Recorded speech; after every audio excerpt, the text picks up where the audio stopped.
زمانہ وارث خانہ پروردگار رہبر معظم سلطان زمان آقائے دو جہاں سرکار ولی العصر کے ظہور میں تاج دعائیں قبولیت تک پہنچائیں صحابہ درود کریں بلند آواز سے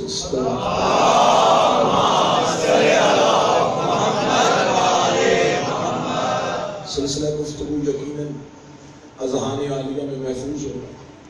گفتگو ہو رہی ہے حکومت اور امامت پہ، خلافت پہ اور امامت پہ، تخت والوں کا تاریخ میں کردار کیا رہا اور غدیر والوں کا تاریخ میں کردار کیا رہا۔ مسلسل طالب علمہ نہ دعویٰ ہے اور طالب علمانہ ہی دعوے کے ساتھ مسلسل آج تیسری مجلس میں میری گزارش کر رہا ہوں، جھگڑا شیعہ اور سنی کا نہیں، جھگڑا ہے تاریخ کا اور قرآن کا۔ قرآن جسے نبی کا وارث بناتا ہے وہ اور ہے، اور ہسٹری جسے نبی کا وارث بتا رہی ہے وہ اور ہے۔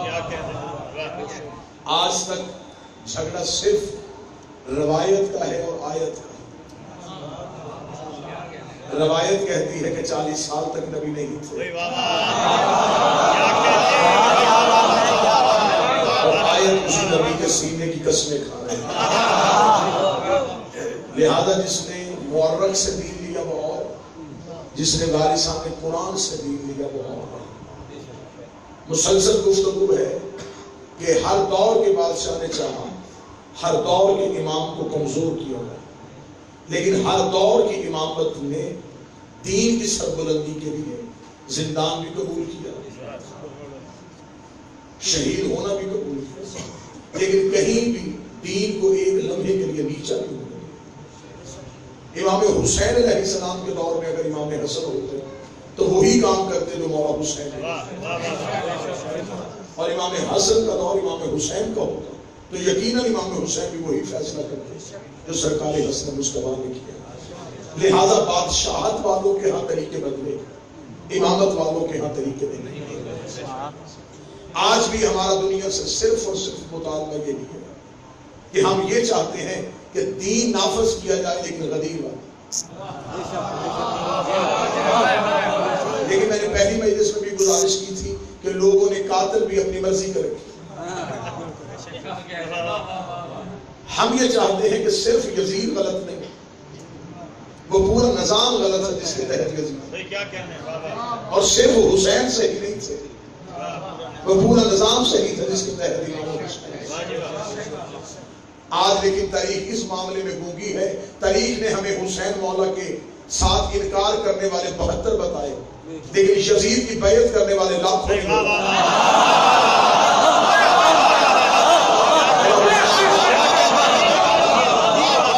تاریخ نے ہمیں یہ بتایا کہ یہ 72 لوگ ہیں جو انکار حسین میں مولا حسین کا ساتھ دیا، اور ان 72 کے نام بھی تاریخ میں لکھے، شجرے بھی لکھے، قبیلے بھی لکھے، لیکن جن لاکھوں نے یزید کا ساتھ دیا وہ تاریخ کے مورخ نے چھپائی، وہ نہیں بتائے کہ وہ لوگ کون سے۔ لیکن ہم جو ہے امام حسین سے تنخواہ بھی لی جائے اور مذہب حسینیت کی وکالت بھی کی۔ آئیے تاریخ سے ابھی پوچھ لیتے ہیں کہ جن لوگوں نے یزید کا ساتھ دیا وہ لوگ کون تھے؟ تو تاریخ نے ہمیں بتایا کہ نبی کو دنیا سے گئے ابھی 50 برس پورے نہیں ہوئے۔ اس کا مطلب جو نبی کے دور میں بچپن میں تھا حسین کے دور میں جوان تھا، جو نبی کے دور میں جوان تھا حسین کے دور میں بڑھا تھا، یعنی کہ نسل ایک نہیں گزری، اور وہی ہاتھ نبی کے ہاتھ میں تھا، وہی ہاتھ یزید کے ہاتھ میں تھا۔ اب ہمارا تاریخ مورخ سے صرف اتنا سوال ہے کہ کیا ان لوگوں نے جنہوں نے یزید کے ہاتھ میں بیعت کی تھی کیا وہ گنہگار ہوئے تھے؟ کیا صرف انہیں گناہ ملا تھا؟ لیکن قرآن کہتا گناہ کی تو گنجائش ہی کوئی نہیں۔ قرآن کہتا اگر کوئی مسلمان کسی فاسق کے ہاتھ میں بیعت کرے تو وہ دائرہ اسلام سے نکل جاتا ہے۔ اس کا مطلب ہے جن لاکھوں نے یزید میں بیعت کی تھی وہ مسلمان میں رہے نہیں، وہ قرآن کے اعتبار سے کافر ہو گئے۔ یہ ہے حسین کی جنگ۔ حسین ابھی مکہ سے بھی نہیں نکلے، یا حسین کئی کافر پہلے کر چکے تھے۔ اس کا مطلب جنہوں نے یزید کا ساتھ دیا وہ سارے کے سارے کافر ہو گئے باعتبار قرآن۔ اب ہم نے قرآن سے پوچھا کہ ان کی واپسی کی گنجائش کیا ہے، تو قرآن نے بتایا کہ اگر یہ دوبارہ اسلام کے دائرے میں آنا چاہتے ہیں تو اسے کسی نہ کسی معصوم امام کے ہاتھ میں بیعت کرنی ہوگی۔ جب یہ امام کے ہاتھ میں بیعت کریں گے اسے کہا جائے گا تجدید بیعت، ٹوٹی ہوئی بیعت کا دوبارہ پلٹ کے آنا، پھر یہ آ جائیں گے اسلام کے دائرہ میں۔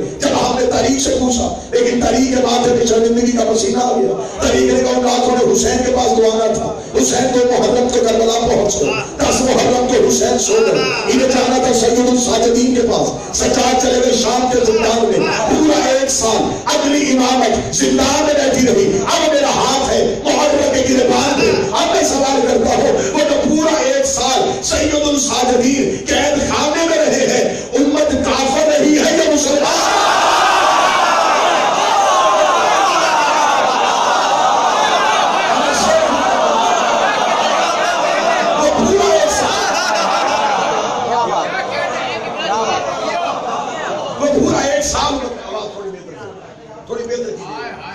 وہ پورا 1 سال امت کہاں گئی؟ قرآن کے اعتبار سے وہ لوگ کافر ہو گئے. اس کا مطلب آج کے بعد آپ بھی لفظ تبدیل کیجئے گا. قدر کوئی یہ بندہ نہ کہے کہ حسین کو مسلمانوں نے مارا.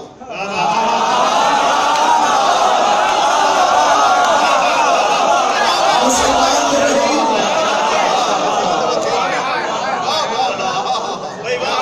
یہ تو ہو گئے. یہ ہے حجت کی طاقت. کلمے کا اقرار کر بھی رہا ہو, حجت جب چاہے اسلام کے دائرے سے نکالو. یزید ظاہری طور پہ تخت اور تاج کے ساتھ تھا, لیکن یہ تھی امام حسین علیہ السلام کی بات. انہوں نے صرف یزید کا ساتھ دیا اور دائرے سے نکل, اسلام کے دائرے ہی سے نکل. یہ تھی مولا حسین علیہ السلام کی جیت. یہ ہے حجت کی طاقت, یہ ہے اختیار حجت. اللہ نے حجت کو یہ اختیار دیا ہے. حجت کا انکار کرو تو توحید کا انکار ہو جاتا ہے. حجت کا اقرار کرو. میرے پاس معصوم کا فرمان ریفرنس کے ساتھ ہے. سرکار فرماتے صادق آل محمد, اگر کوئی بندہ لا الہ الا اللہ پڑھے اور محمد رسول اللہ کا اقرار نہ کرے, معصوم فرماتے اللہ اسے لا الہ الا اللہ بھی واپس لے لے. مولا فرماتے اگر وہ پڑھے محمد رسول اللہ اور اقرار علی ولی اللہ نہ کرے تو اللہ اسے محمد رسول اللہ بھی واپس لے لے. چمتا چپ ہو کے بیٹھا میرے بات سے حسین دین چاہتا تھا. مولا فرماتے بندہ پڑھے محمد رسول اللہ اور اقرار ولایت علی نہ کرے, خدا محمد رسول اللہ واپس لیتا ہے. اور امام فرماتے بندہ پڑھے علی ولی اللہ اور بطول کے دشمن پہ لعنت دیتا ہے.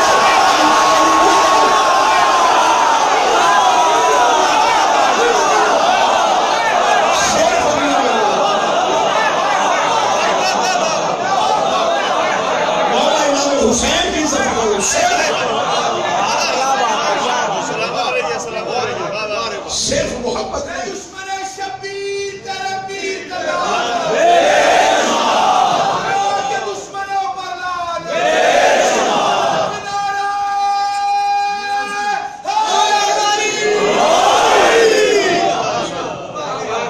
صرف اقرار حجت نہیں, مذہب حجت کے دشمن سے دشمنی بھی مذہب میں بات.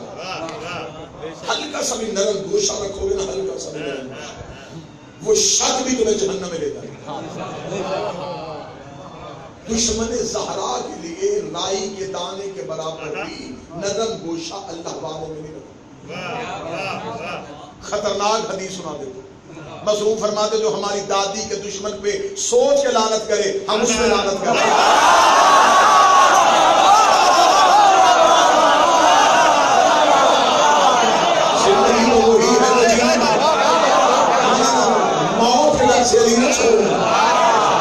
جسے زندگی سے محبت ہے وہ آج علی چھوڑ دے.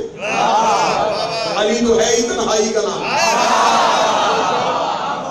ایک بندے نے کوفہ میں آگے مولا کے قدموں پہ سر رکھ کے کہا آپ کی محبت میرے دل میں آ گئی, اور میں جنگلوں میں جانے کے لیے تیار ہو جا. ہم سب سے پہلے زمانہ چھوڑ دیں, کیونکہ جہاں علی رہتے ہو, جہاں دنیا ہو, وہاں علی نہیں. قطن کوئی بندہ یہ نہ سمجھے کہ میرے علاقے میں دعا سلام بھی اچھی رہے.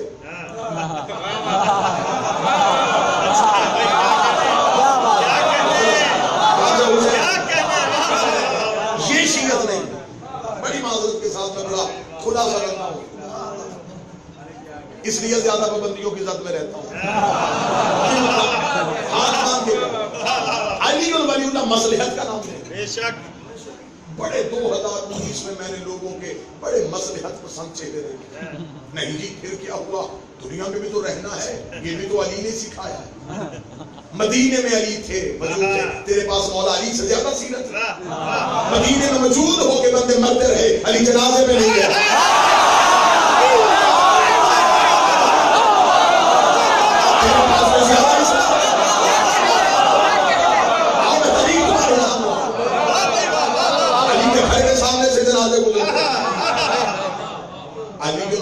پڑھنا آسان کام نہیں, سیسا پلائی دیوار بننا پڑتا ہے علی کے لیے, دنیا چھوڑنی پڑتی ہے علی کے لیے. تیرے پاس زیادہ اسلام ہے, میرے مولا علی کا فرمان ہے میرے شیعہ ہو, میرے دشمن کے جنازے میں نہ جانا, جانا پڑ بھی جائے دعا نہ کرنا, مجبوراً ہاتھ اٹھانے پڑ بھی جائے علی کہتے آمین نہ کہنا, ایسے نہ ہو تو آمین کہے ہمیں بخشنا پڑتا ہے.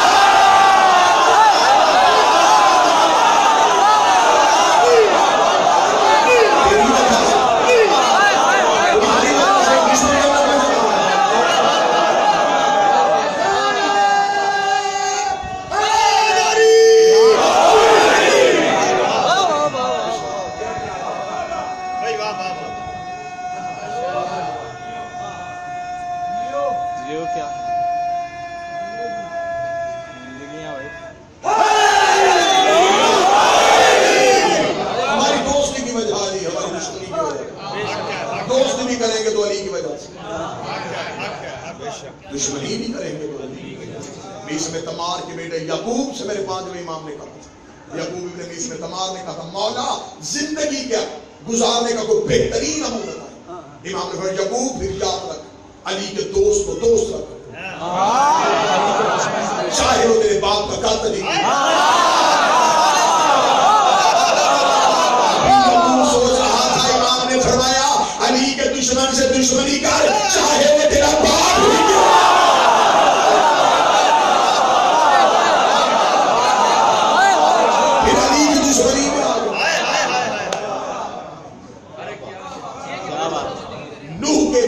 حضرت نوح کے والد ہونے کا انکار نہیں کیا. کیا بات ہے, بالکل 2 × 2 = 4 کا. جناب نوح کے بیٹے نے حضرت کیا کہا تھا کہ نوح میرا باپ نہیں. اس نے کہا نہیں, اس نے کہا نوح حجت نہیں. اس نے حجت کا انکار کیا. پہاڑ کی کوہ پہ وہ کھڑا تھا, جب پہاڑ میں پانی آیا نوح نے قرآن کی آواز دی واپس آ جا.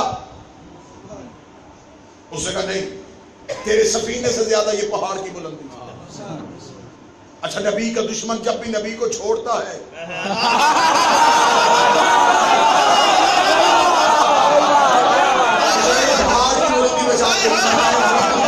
بیٹا واپس نہ آیا, حجت نے حجت بن کے بلایا, بیٹا واپس نہ آیا, پاؤں تک پانی آیا, نبی بلاتا رہا, بیٹا واپس نہ آیا, پیٹ تک پانی آیا, نبوت بلاتی رہی, بیٹا واپس نہ آیا, سینے تک پانی آیا, حجت بن کے بلاتی رہی, بیٹا واپس نہیں آیا. جب حلق پانی میں ڈوبنے لگا, نوح کے بیٹے نے آخری بار حسرت سے باپ کا چہرہ دیکھا. نبی نے کہا میرے اللہ بچ سکتا ہے, فرمایا کیوں بچانا چاہتا ہے, میرے مالک میرا بیٹا ہے, فرمایا تیرا ہے ہی نہیں, شجرے سے نکال دیا, اب یہ تیرے شجرے میں نہیں ہے. یہ جگر یہاں رکھ کے موچی میں جملہ کہنے لگے, آج کوئی سید ہو گے علی ولی اللہ کا انکار کرے, میں علی کا بیٹا ہو سکتا ہے, علی کا بیٹا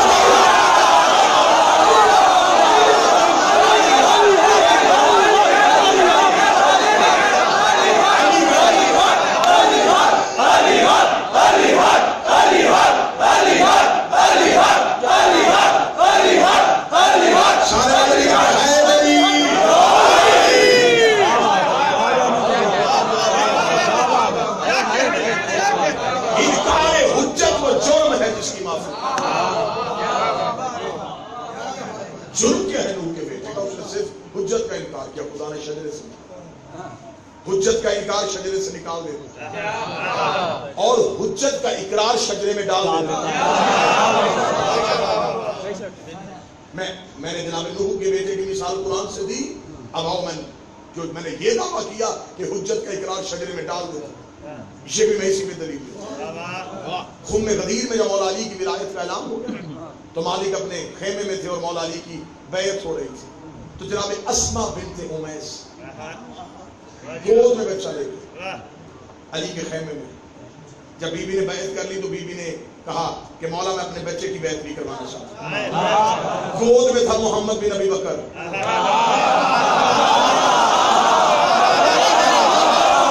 بی بی نے محمد کا چھوٹا سا ہاتھ علی کے ہاتھ میں رکھا اور دیکھ علی علی آپ کی مودت کی قسم ہے، جب نبی آپ کی ولایت کا اعلان کر رہے تھے تو میری گود میں میرا بیٹا تھا، میں اس کا چہرہ دیکھ رہی تھی کہ علی جب آپ کی ولایت کا اعلان ہوا تو یہ مسکرایا، یہ مسکرایا.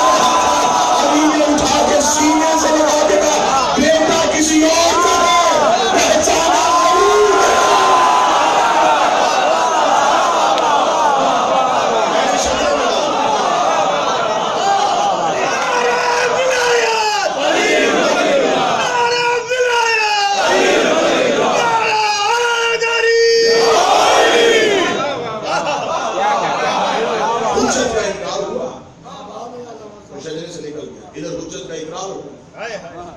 تو شجرے میں داخل. انکار حجت وہ جرم ہے جس کی کسی بھی صورت میں معافی نہیں. اعمال کی گٹھلیاں ہوں بندوں کے پاس اور حجت کی محبت نہ ہو، ایک عمل بھی نہیں کھولا جاتا. ہاں اقرار حجت ہو تو پھر غلطیوں کی معافی بھی مل سکتی ہے، پھر گناہوں کی بخشش مل سکتی ہے. مرید گناہگار ہو گزارا ہو جاتا ہے.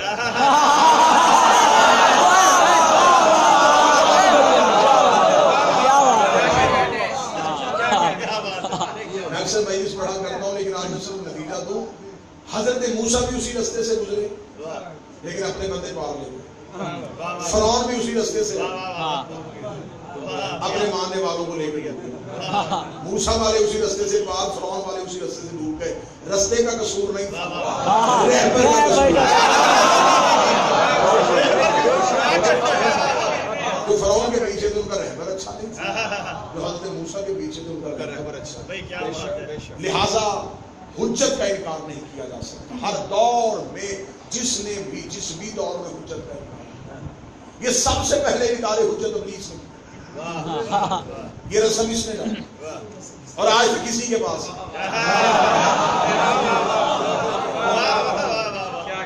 اس نے سب سے پہلے کہا تھا، اس نے کہا میں سجدہ نہیں کروں اور خدا نے، میں نے کل بھی گزارش کی تھی، خدا نے بارگاہ سے نکال دیا. خدا نے کہا لعنت ہے تیرے اوپر اگر تو نے حجت کا انکار کیا. میری عبادت وہ نہیں جسے میں چاہوں، تو چاہے. میری عبادت وہ ہے جسے میں چاہوں. جب میں نے کہا سجدہ کر تو میری سجدہ کر، اس جگہ میں سجدہ نہیں کروں گا. خدا نے کہا پھر میں تجھے یہاں رہنے نہیں دوں گا. لعنت کا طور تیرے گلے میں ہے. بارگاہ توحید کے دروازے پہ جا کے کھڑا ہو گیا. قرآن ابھی ممبر پہ لے کے آؤں، قرآن سے چیلنج نہ نکالوں، میں اس چوک میں اپنی گردن کا لہو دوں گا. خدا نے ابلیس سے کہا جا رہا ہے تو پھر کیا کرے گا؟ اسے کہا میں آدم کی اولاد کا مقابلہ کروں گا، میں چیلنج دے رہا ہوں اس کو. اس کی وجہ سے مجھے تیری بارگاہ سے اٹھایا گیا ہے، میں اس کے بچوں سے دشمنی لوں گا. خدا نے کہا کس چیز سے دشمنی لے گا؟ کیا کرے گا تو؟ قتل کرے گا آدم کے بیٹے، خون بہائے گا آدم کے بیٹوں کا؟ اس نے کہا نہیں. اس نے ایک ہی چیلنج کیا جو آج بھی قرآن میں موجود ہے. اس نے کہا میں صراط مستقیم پہ بیٹھوں گا، میں آدم کے بچوں کو صراط مستقیم سے بتاؤں گا، میں آدم کی نسل کو صراط مستقیم سے ہٹاؤں گا. یہ سارے علماء نے لکھا ہے کہ ابلیس آدم کی اولاد کو صراط مستقیم سے ہٹاتا ہے. تو ایک جگہ طے کر لو، کسی ایک جگہ پہ سارے مولوی بیٹھ جاؤ، ہم ماتمیوں کو ایک بار اتنا تو کتابوں سے نکال کے بتا دو یہ صراط مستقیم ہے. کوئی مولوی کہہ رہا ہے کوئی مولوی کہہ رہا ہے کہ صراط مستقیم پہ قائم رکھ، کسی کو نظر نہیں آ رہی اور کوئی کھڑا ہوا ہے. پہلے کتنا بتا دو یہ صراط مستقیم کیا ہے. اگر یہ نماز کا نام ہے تو پھر نماز میں صراط مستقیم کیوں ہے؟ اس کا مطلب صراط مستقیم کی اتنی بڑی عبادت ہے جس کی کم از کم دعا کرنے کے لیے بندے کو نماز میں ہونا چاہیے. اور مالی یہ صراط مستقیم کیا ہے؟ ادھر شیعہ کتابوں کے امار لگ سکتے ہیں، ادھر سنی کتابوں کے امار لگ سکتے ہیں. رسول سے ایک صحابی نے مدینے میں پوچھ لیا تھا یا رسول اللہ ھذا صراط مستقیم. نبی نے اپنا چہرہ پھیر لیا تھا، صحابی ادھر سے آیا تھا، نبی نے رخ پھیرا تھا، صحابی ادھر سے آیا تھا. تیسری بار اس نے پوچھا یا رسول اللہ ھذا صراط مستقیم، یہ صراط مستقیم کیا ہے؟ اہل سنت کتابوں میں لکھا ہے نبی نے ابھی سوچ رہے تھے کہ مسجد کے دروازے پہ علی آ گئے. رسول نے اپنی دائیں ہاتھ کی انگلی کو علی کی جانب اٹھا کے دین میں بھرا، ھذا علی صراط مستقیم، ھذا علی صراط مستقیم، ھذا علی صراط مستقیم.